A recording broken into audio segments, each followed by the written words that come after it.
নমস্কাৰ, মোৰ অন্য এটি নতুন ভিডিঅ'লৈ পুনৰবাৰ আপোনাক স্বাগতম জনাইছোঁ। কুৱেশ্যনটো চাওক কি কৈছে।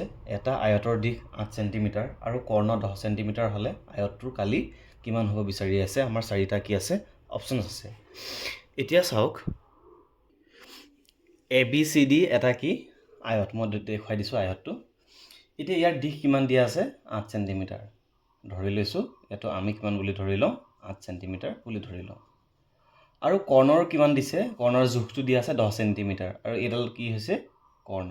এইটো কৰ্ণৰ জোখটো কিমান দিয়া আছে 10 চেণ্টিমিটাৰ। তেনেহ'লে কালি ফৰ্মুলাটো কালি উলিয়াব লাগে। আমি জানো যে আয়তৰ কালি ফৰ্মুলাটো হৈছে L × B।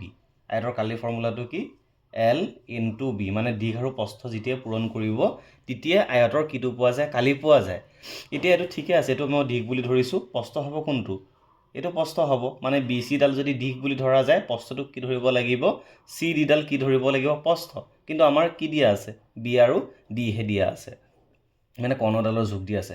গতিকে আমি দেখিছোঁ এইটো এটা কি ত্ৰিভুজ, সমকোণী ত্ৰিভুজ।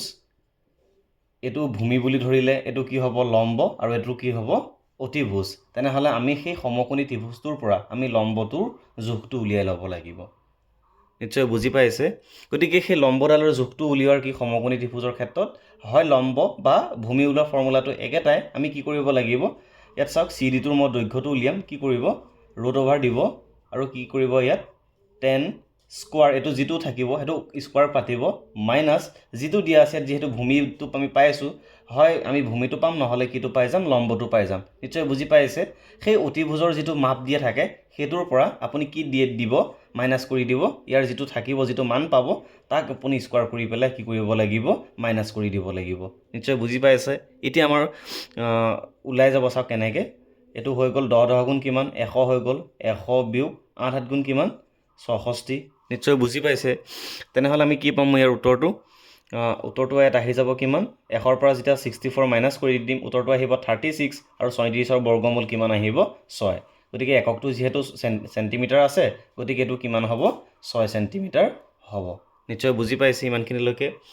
মানে আমি গম পাই গৈছোঁ, এতিয়া আমি গম পাই গৈছোঁ কি যে আয়তটোৰ ক্ষেত্ৰত প্ৰস্থটো বা ব্ৰেডথটো কিমান হ'ব 6 চেণ্টিমিটাৰ হ'ব। এতিয়া আমি কি কৰি দিম, এতিয়া আয়তটোৰ কালি এতিয়া উলিয়াব লাগিব। আয়তৰ কালি ফৰ্মুলাটো কি, এৰিয়া ফৰ্মুলাটো হৈছে এৰিয়া L × B। যিহেতু আমি গম পাইছোঁ L মানে কিমান 8 চেণ্টিমিটাৰ আৰু Bটো কিমান ভূমিটো গম পাই আছোঁ, এই প্ৰস্থটো গম পাইছোঁ, ব্ৰেডটো কিমান চেণ্টিমিটাৰ 6 চেণ্টিমিটাৰ। গতিকে 8 আৰু 6 পূৰণ কৰিলে কি আহিব 48 চেণ্টিমিটাৰ স্কোৱাৰ আহিব। গতিকে আমাৰ যিটো শুদ্ধ অপশ্যন আছিল আমাৰ C অপশ্যনটো কি হ'ব কাৰেক্ট হ'ব।